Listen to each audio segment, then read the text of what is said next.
Here I have Infinix Smart 6 HD, and today I'm going to show you how to record screen on this device. So firstly you have to open upper bar.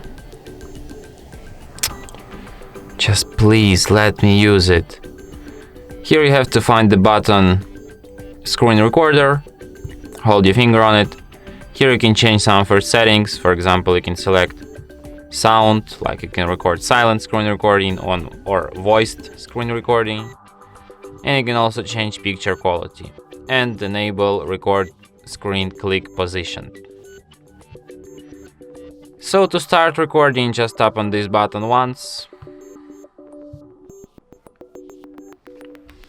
Like here you can also select a sound source. And after the countdown, the recording starts. So let's, I don't know, record something. For example, our settings list.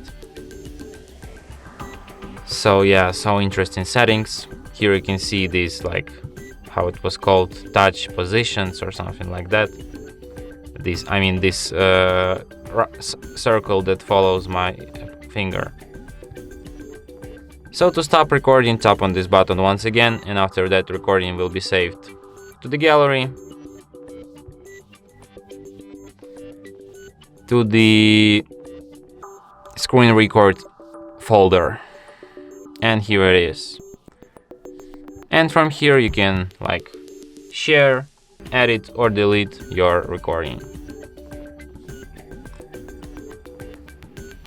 And that's it. Thanks for watching. If you find this tutorial useful, don't forget to hit that like button and subscribe to our channel.